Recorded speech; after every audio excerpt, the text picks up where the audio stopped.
Vamos abrir a sua Bíblia aí no livro de Mateus, capítulo 14, a partir do verso 29. Nós vamos ler apenas 2 versículos, 29 e 29, na verdade 3 versículos, né? Do 29 ao 32. Hoje nós estamos também sem telão, então você pode ir anotando os textos aí em casa, você confere todas essas referências, como eu sei que todo mundo aqui sempre faz. Mateus capítulo 14, dos versos 29 ao 32. A Bíblia diz: E ele disse, vem. E Pedro, descendo do barco, andou por sobre as águas e foi ter com Jesus. Reparando, porém, na força do vento, teve medo e, começando a submergir, gritou: Salva-me, Senhor! E prontamente Jesus, estendendo a mão, tomou-o e lhe disse: Homem de pequena fé, por que duvidaste? Depois, subindo ambos para o barco, cessou o vento. Vamos orar. Senhor, nós clamamos a Ti, Pai, nessa noite e te pedimos, fala conosco, Senhor. Fala conosco, Pai. Traz a revelação da Tua palavra, Pai. Traz, Senhor, o pão dos céus a nós nessa noite, Deus. Fala conosco, nós viemos aqui, Senhor, para Te ouvir.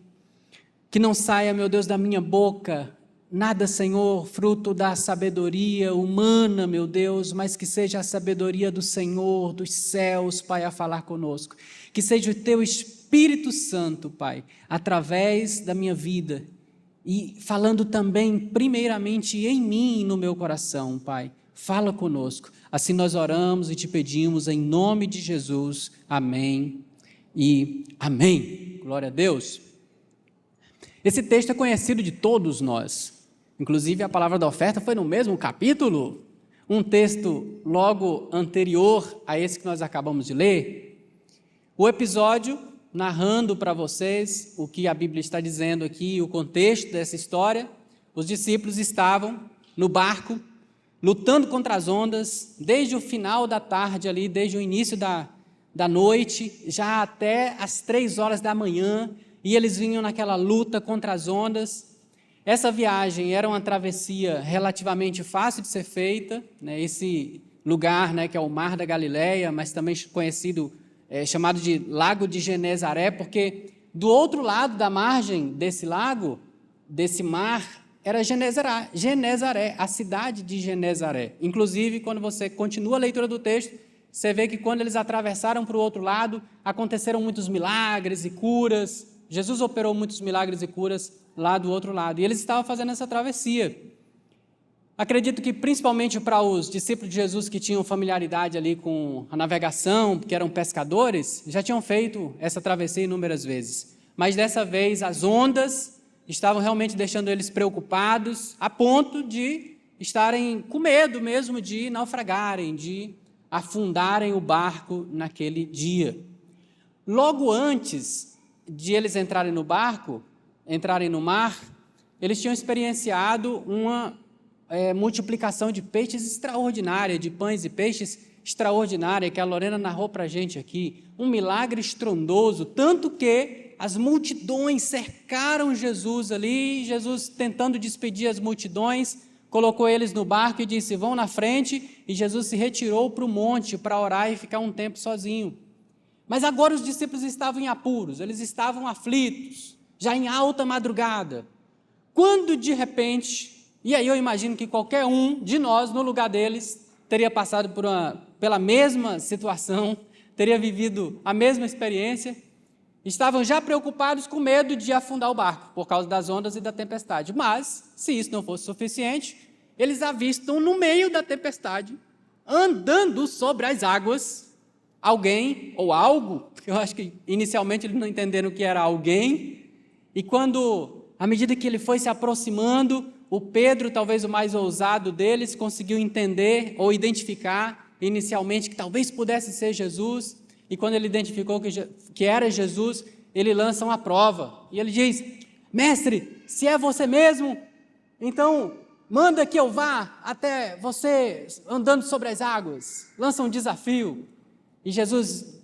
confirma dizendo, vem Pedro, venha, e Pedro então começa a andar sobre as águas. Na própria palavra, na própria reflexão aqui e do que Deus estava falando no meu coração, a gente vai discutir isso nos pontos. Às vezes a gente questiona e fala sobre a pequena fé de Pedro e dos discípulos, mas o ponto é que ele teve mais fé do que qualquer outro, né, na história, porque nós só vemos falar de Jesus e de Pedro, que seja só um passo sobre a água, mas ele foi o que mais fez depois de Jesus, né, de dar um passo sobre a água.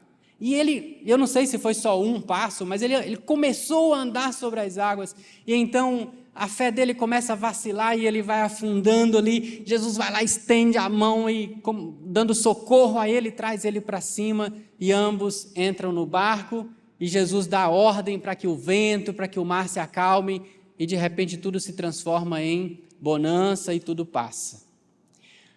Olhando para essa história, olhando para tudo isso, o Espírito Santo começou a ministrar e falar ao meu coração muitíssimo nesses dias, e principalmente devido ao fato de muitas vezes nós pensarmos que seguir Jesus, que caminhar com Jesus é ter uma vida de facilidades, é ter uma vida onde nós não vamos ter problemas, onde nós não vamos nunca mais passar por nenhuma adversidade na vida. E isso não é verdade. Isso não é verdade. Se eu pedisse para levantar a mão aqui, quem está enfrentando um problemão aqui agora, nem levante não, porque está todo mundo passando por algum problema, ia levantar as duas mãos, talvez fosse ficar de pé.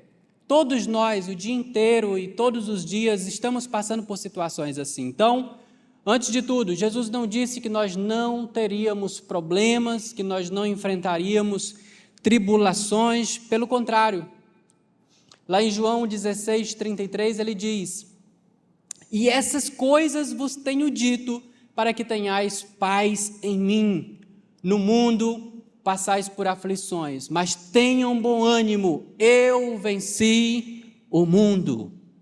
Então, meu querido, minha querida, nós vamos passar por problemas e vamos enfrentar situações difíceis na nossa vida. Não é porque nós estamos caminhando com Jesus que não passaremos por problemas, pelo contrário, vamos enfrentá-los. Isso faz parte, inclusive, do processo que Deus usa para amadurecer a nossa fé, para fortalecer a nossa fé, como o pastor Jackson gosta de dizer, para nos dar musculatura espiritual. É o processo que Deus usa, então nós vamos sim passar por essas situações. Você vai sim enfrentar muitas tribulações. Hoje pela manhã eu estava dizendo aqui que foi feita uma descoberta agora recentemente, doutor Alex, pela arqueologia. Descobriram em Israel a 13ª tribo, a tribulação. Essa tribo é real. Então não pense você que servir Jesus, que caminhar com Jesus é levar uma vida de facilidades. Qual é a diferença, Nery? O que é que faz toda a diferença? O que faz toda a diferença é que nós podemos enfrentar as tempestades, nós podemos enfrentar o mar agitado, as ondas altas, as ondas fortes podem vir açoitando o nosso barco, mas nós temos uma certeza, e a certeza é que o fim vai ser vitória, vitória, vitória. Nós temos essa certeza. Quando a própria palavra diz, né, o Senhor nos diz, Efésios 1:3 diz assim, ó, bendito Deus e Pai de nosso Senhor Jesus Cristo, que nos tem abençoado com toda sorte de bênção espiritual nas regiões celestiais, ou seja, todas as bênçãos já nos foram dadas, nós já fomos extremamente abençoados, mas isso não significa que nós não vamos enfrentar as tempestades, que nós não vamos enfrentar os problemas, os desafios do dia a dia. Eles vão acontecer, e é baseado nisso, é pensando nisso, que hoje eu quero falar com vocês, com esse tema. Quando a tempestade vem, como eu devo reagir? Como eu devo me comportar quando eu estou diante das situações mais difíceis, mais desafiadoras da minha vida? Eu tenho certeza que se eu pedisse aqui agora e falasse, pense aí em 3 momentos da sua vida, que você esteve diante de uma situação que você achou que era o fim, que você achou que não tinha saída, você achou que era o fim do teu negócio, você achou que era o fim da tua vida, porque recebeu um diagnóstico, você achou que era o fim do teu casamento, e você conseguiu superá-la, você conseguiu passar por ela, e hoje você está aqui, aleluia. Olha para você mesmo e diga, uau, que milagre. O que é isso, irmão? Vitória, vitória, vitória. Quando eu olho em retrospecto para a minha vida, eu vejo várias vezes onde eu já estive diante de situações assim, e em todas elas eu sobrevivi. Deus me fez vencer. Quem me deu vitória? Foi a minha capacidade, foi as minhas habilidades, né? Foi a minha beleza, né? Embora seja verdade. Ó, tá vendo? Tem uma fã aqui. Deixa eu lhe dizer, quem fez eu sobressair em todas essas situações difíceis foi o Senhor que estava ali comigo. Foi Ele que me deu vitória, e da mesma maneira eu estou dizendo para você hoje, Deus também te dará vitória, não só nessa tempestade que você está enfrentando agora, mas as outras que virão, amanhã e depois de amanhã, e semana que vem, mês que vem. Pastor Nery, você está profetizando? Não, eu estou falando a verdade para você já não sofrer, por expectativas frustradas, tá? Estou ajustando suas expectativas. Porque eu vejo muita gente passar por isso, vem para Deus achando que nunca mais vai ter problemas, e aí o primeiro problema que vem, elas abalam sua fé, perdem sua fé, porque elas criaram expectativas erradas em Deus.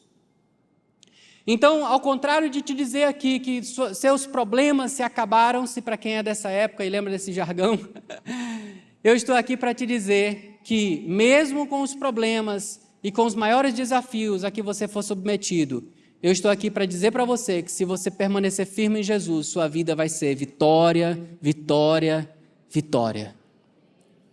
O que eu vou fazer, Nery? Como então eu vou reagir?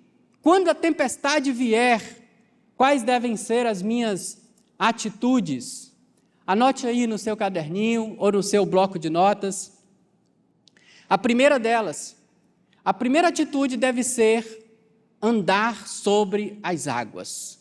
Uau! Esse aí é um desafio grande. Vou começar treinando bem aqui no Lago de Palmas. Vou treinar lá na piscina de casa. Vamos para o texto? Mateus 14, 29, diz assim, e ele disse, vem. Jesus disse para o Pedro, né? Vem. E baseado naquela palavra, a Bíblia diz, e Pedro, descendo do barco, andou por sobre as águas e foi ter com Jesus. Quando eu olho para esse texto, o que eu vejo? Eu vejo Deus nos ensinando a andar acima dos problemas, acima das dificuldades, dos desafios que nós enfrentamos. Quando o profeta Abacuque escreve a oração dele, lá no capítulo 3 de Abacuque, no verso 19, ele diz assim, o Senhor Deus é a minha fortaleza, e faz os meus pés como os da corça, e me faz andar altaneiramente. Para mim, tem o mesmo significado, a mesma aplicação. Andar como a corça em lugares altos. As corças são fisicamente preparadas, né? O corpo atlético e as patinhas ali, os cascos preparados para andar, escalar as montanhas, e elas sobem nos lugares mais altos, naqueles penhascos onde as presas não conseguem alcançá-la, e elas andam por lugares extremamente desafiadores, mas elas estão sempre nos lugares altos. Da mesma forma, quando eu digo para você que nós devemos andar sobre as águas, nós devemos andar sobre os problemas, acima deles, nós precisamos nos colocar acima dessas dificuldades, dessas adversidades. E principalmente porque nós já temos uma palavra. Você tem uma palavra de Deus dizendo, vem. Ah, meu irmão. Então, se você tem uma palavra de Deus dizendo, vem, te chamando, então, confiantemente, aprenda a andar sobre os problemas.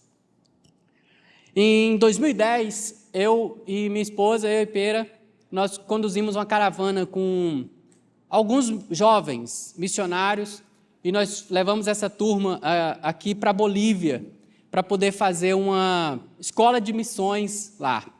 E aí pensa no desafio, né? Eu era um pouco mais jovem, né? Tinha 23 anos de idade, então isso há 2 anos atrás, né? Brincadeira, gente. Um pouco mais só do que isso. E nós levamos essa turma de missionários para lá. E aí, detalhe, quando nós chegamos lá, estávamos em Cochabamba, lá na Bolívia, e eu estava no encargo da organização de toda a caravana, toda a excursão, hotel e tudo, enfim. E tivemos um problema para sacar dinheiro. A gente não conseguia sacar dinheiro nos caixas eletrônicos para pagar as despesas da viagem e de toda a organização da caravana, da escola. E aí eu consegui falar com um gerente aqui no Brasil e a gente conseguiu transferir o recurso para uma outra conta, enfim. Fui na agência bancária e lá eu tinha que sacar todo o dinheiro, todo o recurso que tinha em conta para poder fazer as despesas da viagem.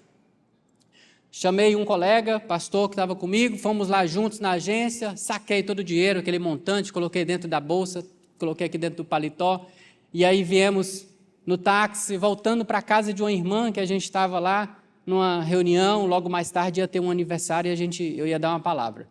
E aí voltei com o dinheiro, quando eu desço do táxi, que eu vou entrar ali na casa para acessar o prédio, que eu bati a mão no paletó, cadê a carteira?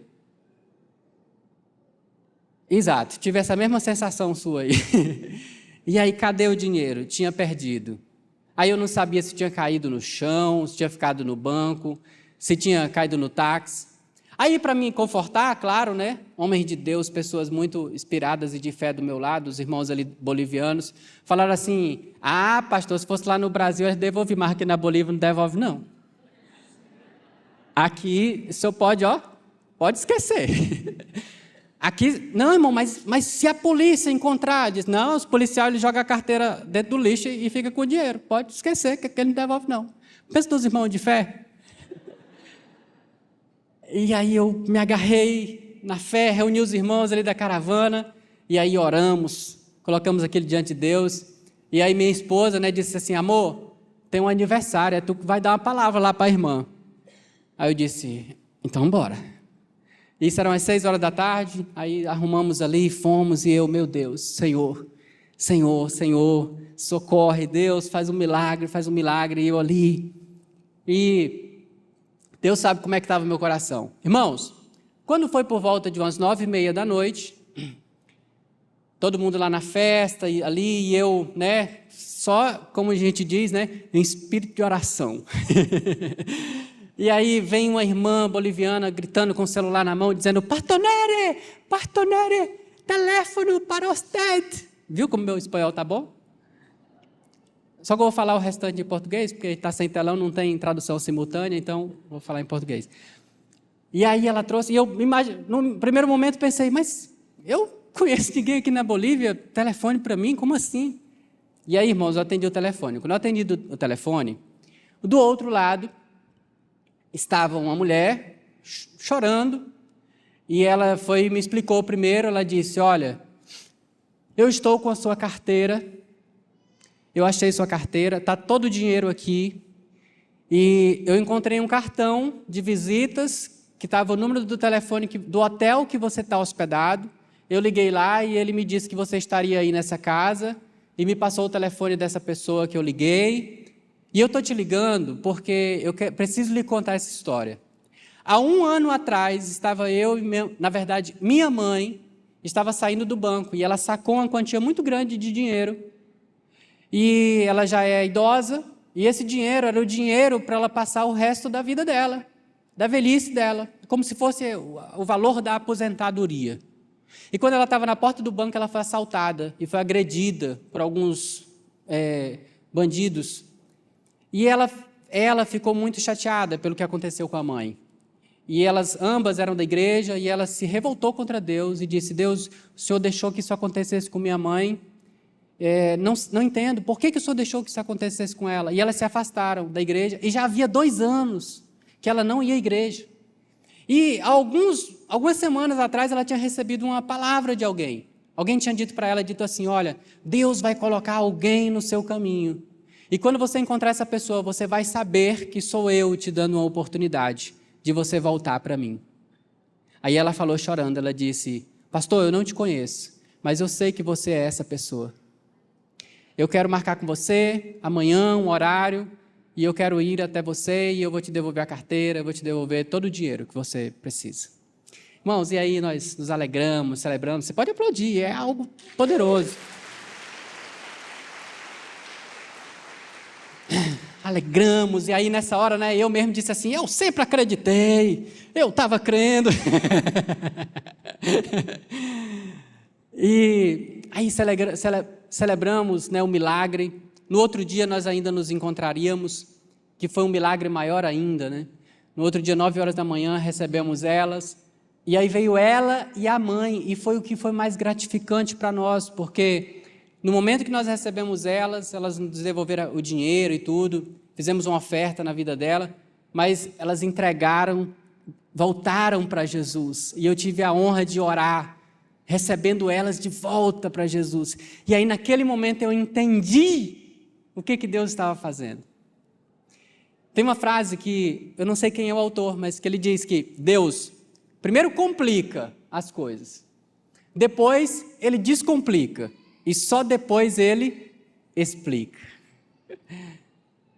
Mas as situações mais desafiadoras que nós vivemos, Deus está no controle de tudo, irmãos. Deus está no controle de tudo. Qual é o problema então? Porque talvez nos falta fé para obedecer, fé para ir em frente, fé para andar, mesmo com as situações desafiadoras, difíceis que estão ali ao nosso redor. Deus quer que você vá em frente. Deus quer que você ande sobre as águas. Deus quer que você pare de olhar para os problemas. E mais, não se revolte, não questione a Deus. É natural que nós entremos em confusão, porque às vezes a situação é tão difícil e desafiadora. Deus entende, compreende isso, mas isso não pode nos fazer parar. Amém? Uma coisa que eu afirmo para você, e não tenho receio de te dizer isso, vai chegar a hora que você vai entender tudo. Vai chegar o momento em que você vai entender tudo, mas agora só obedeça e continue andando. Aleluia! Quantos podem entender isso? Glória a Deus! Então a primeira coisa que nós temos que fazer é andar sobre as águas. Pare de olhar para o problema, olhe para Jesus e continue andando, confiante, dizendo: Deus tem o controle da situação. Deus tem o controle da situação. Quem vai me dar vitória aqui é Ele. Se eu obedecê-lo, eu sei que a minha vida será vitória, vitória, vitória. Filipenses 4,13 diz que nós podemos todas as coisas naquele que nos fortalece. Quando a tempestade vem, o que eu devo fazer, Nery? Segunda coisa, não tenha medo. Não tenha medo. Mateus 14, verso 30. Lá no verso 30. O Pedro, reparando, porém, na força do vento, teve medo e, começando a submergir, gritou: salva-me, Senhor! Qual foi o problema aqui? Qual é o problema? A questão é tirar os olhos de Jesus e começar a olhar para as ondas, começar a olhar para os problemas, começar a olhar para as circunstâncias. E quando isso acontece, naturalmente vem o medo. Nós tememos. E o que faz a gente submergir, o que faz a gente afundar, naufragar, é o medo. É o medo o responsável por nos fazer naufragar na maioria das situações, das circunstâncias difíceis da vida que a gente enfrenta, que a gente passa. Então, como é que eu faço para eu não ter medo? Como é que eu faço para eu poder superar o medo?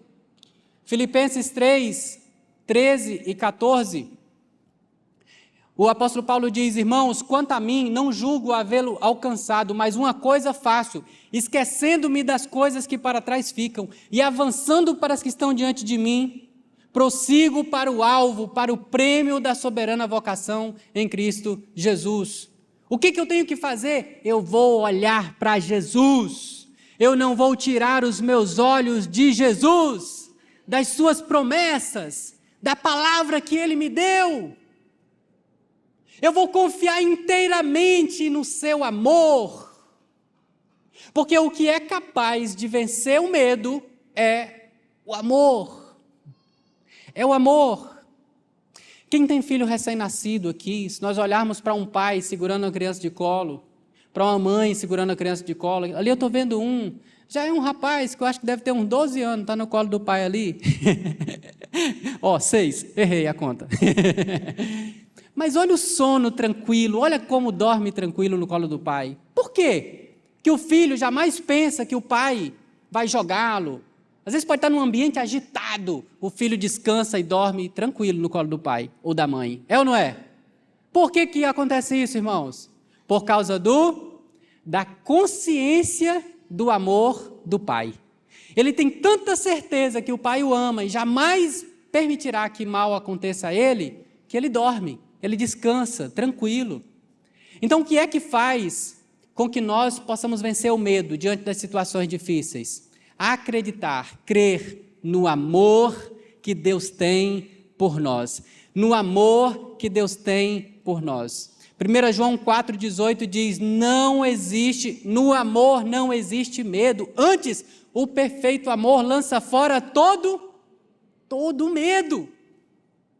Quando eu olho para Deus, quando eu olho para o meu Senhor, quando eu olho para Jesus, e eu acredito firmemente no seu amor, eu posso estar no meio do mar, eu posso estar na circunstância mais desafiadora, eu posso até cair na água, eu posso até estar afundando, mas eu sei que Ele é fiel para, ainda que seja no último instante, me fazer submergir e vai me salvar daquela situação. A Bíblia diz no livro de Hebreus, falando sobre Abraão, e eu entendo que por isso ele é o pai da fé, a Bíblia fala que ele creu, irmão, de tal maneira, que se ele sacrificasse o Isaac, se Deus permitisse que ele sacrificasse o Isaac, Deus era poderoso para das cinzas fazer ressurgir. Olha só, das cinzas. Se meu Deus tivesse permitido que eu imolasse o garoto, que eu o matasse, que eu o queimasse, Deus poderia das cinzas trazer ele de volta. Por que disso? Porque nós precisamos crer que Deus nos ama, que Deus é um Pai bondoso, Ele tem o controle da situação. Todas as coisas que acontecem na nossa vida, irmãos, estão lá no seu livro. Assim como um arquiteto que programa cada linha do desenho, né, da construção, tudo é planejado. Deus é da mesma maneira. Deus tem o controle de tudo, Deus sabe de todas as coisas.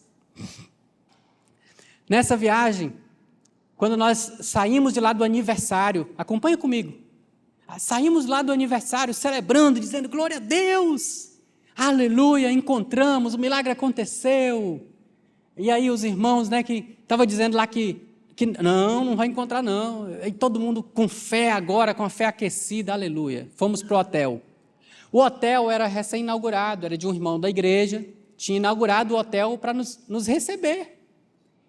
E aí nós chegamos no hotel, já era por volta de umas 11h30 da noite, todo mundo foi para os seus quartos, e quando foi por volta de meia-noite, teve um detalhe que eu acho que eu não contei, né? Quando nós saímos para essa viagem, Piera estava grávida de 2 meses, e foi tão recente a descoberta, nós descobrimos que ela estava grávida uma semana antes de viajar, não tinha dado tempo de fazer nem ultrassom, eu nem sei se com 2 meses já é possível fazer alguma ultrassom para ver o bebê, alguma coisa, enfim, 2 meses. E aí, quando nós saímos daquela situação toda, fomos para o hotel, meia-noite já, 00:30, Piera começou um sangramento. Ela começou um sangramento. E aí, aflitos ali com a situação, eu me lembro que tinha um irmão que tinha ido conosco na caravana, que era policial militar, e quando desceu lá na recepção para pedir alguém para ajuda, o hotel era recém-inaugurado, o irmão, depois que todo mundo ia para os quartos, ele ia embora e trancava o hotel. E não tinha ninguém na recepção, o hotel estava trancado. E a gente agora, e ele, não pastor, pois aqui não é muito alto não, eu vou pular. Eu disse, moço, é do 3º andar. Não, eu pulo naquele telhado ali, dali. Não, calma, espera. Conseguimos falar com uma pessoa, proveu o socorro, tinha uma missionária que era enfermeira, achou uma clínica, um médico, e a gente foi para lá. E aí, quando nós chegamos nesse hospital, só tinha gente, o médico foi exclusivamente para atender a gente. E aí, Piera nunca tinha feito ultrassom, não tinha feito nada. E aí, acontece uma situação dessa, né? A gente aflito.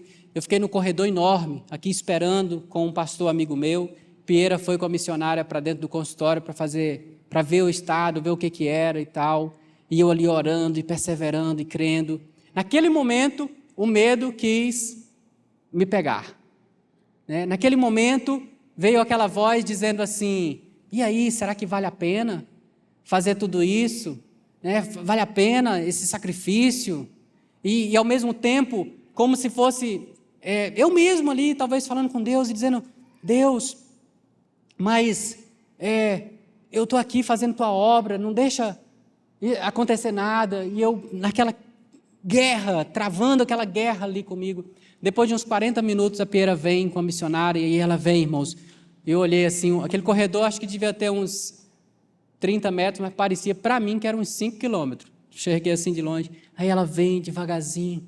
Quando ela chegou bem pertinho, eu levantei o coração. Ela disse, amor, nós não vamos ter um bebê. Aí eu gelei. Ela disse, nós vamos ter 2.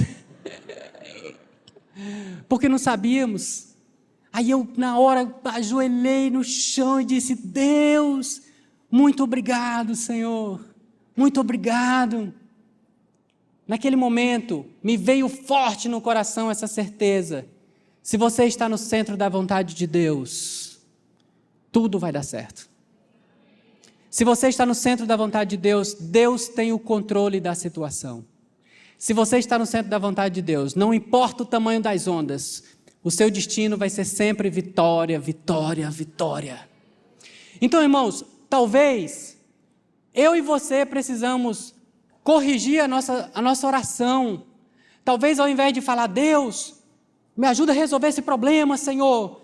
Talvez o que nós temos que orar mesmo é dizer, Deus, me ajuda a estar no centro da tua vontade.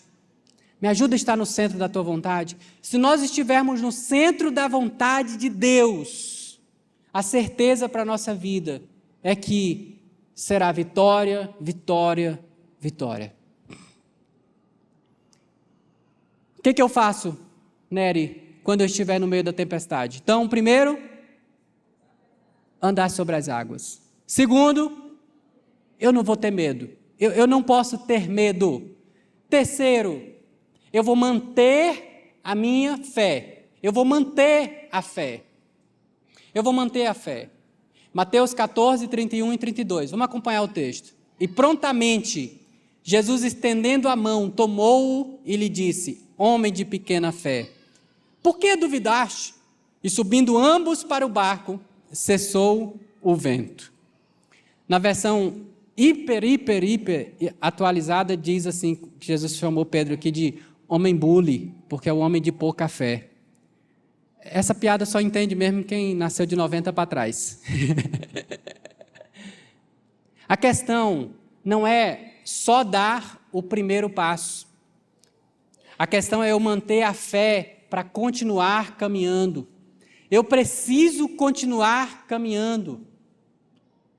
Às vezes, eu e você temos fé suficiente para dizermos, sim, eu vou. Talvez Deus te dê uma palavra e Ele disse para você abrir um negócio, para você iniciar sua empresa. E aí você agarrado nessa palavra e cheio de fé, você dá o primeiro passo e abre o negócio, mas aí depois as ondas começam a açoitar teu barco.